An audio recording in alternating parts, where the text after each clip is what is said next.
Senator Weinberg, you were in your hometown of Teaneck this morning, and the governor was there to hold a news conference, and you greeted him there. Tell us about that. Yes, I think he was a little surprised to see me.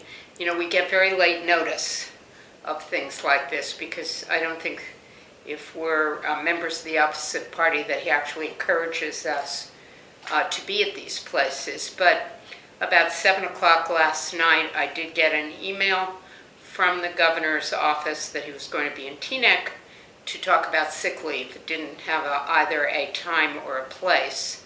So I had to do a little detective work to find that out. They don't make it easy. And I discovered it was at 10 a.m. at the Teaneck Armory. And I encouraged people who were at yesterday's rally on the virtual charter school to come out, that they had a chance to press their point directly with the governor. I was glad that I was able to get there because it gave me a chance to personally press the point with the governor that there is an application for something called a virtual charter school.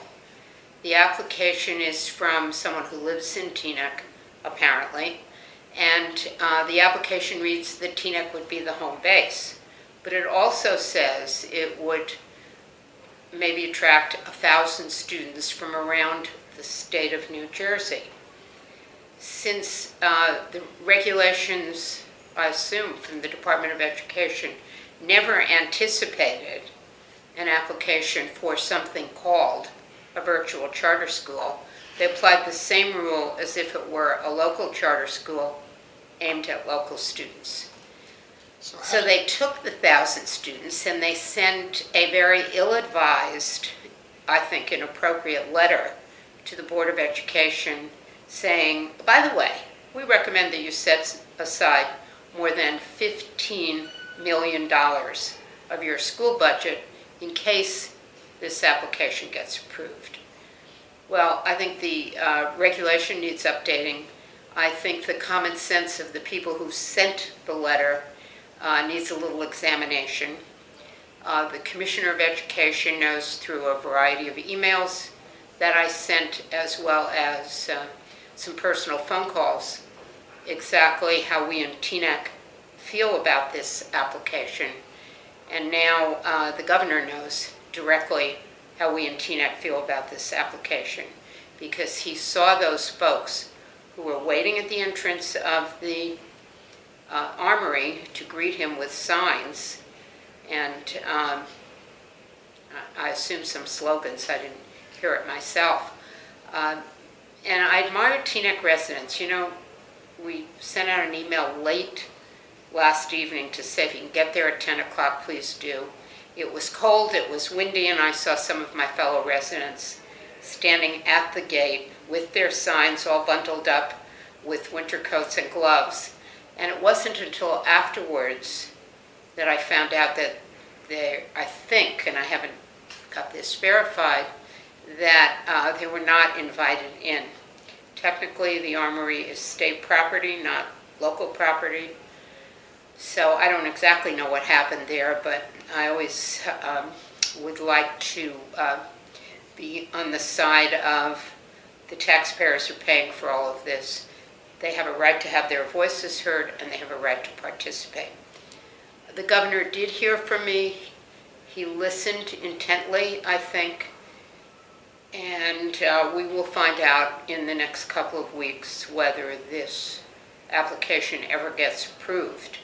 And certainly with a desire that the regulations, at the very least, need to be changed. And I will add, in my emails to Commissioner Cerf, I expressed to him I have been a charter school supporter. I voted for the original bill. And as a charter school supporter, I think after the number of years of experience that we have with the establishment and the funding of these schools, it's time to call a short moratorium on applications. It's time to stand back and figure out what's good about them, what's not so good about them, what are the problems with the funding, and kind of take stock before we move to any widespread approval of charter school applications. There's a bill in the legislature right now that would require taxpayer approval of charter schools in their districts. Where do you stand on that? I have not been supportive of that bill. First, let me take a step backwards. We're almost at the end of this legislative session. That bill passed the Assembly. It's not even been heard in committee in the Senate. I doubt that it will pass. And I think that there are places that charter schools are appropriate. And I think that the state should be more closely regulating them, more closely limiting them. I think putting each and every one of them to referendum might have a negative result that we didn't intend. So I would prefer to see the state step up, evaluate the current charters, find out, as I said, what's good or what's not so good about them. And lastly, I even approached our school superintendent, TNEC, to ask the question. We have a TNEC charter school. It was not started by an outside private for-profit group. It was started by parents of TNEC students who felt this was a more appropriate venue for their children. And they went through a lot of hard work to establish it. But now it's been here for a few years. The idea was they were supposed to serve as a laboratory. Well, have they developed new teaching techniques? Have they come to the school Board of Ed or the school superintendent to share those techniques?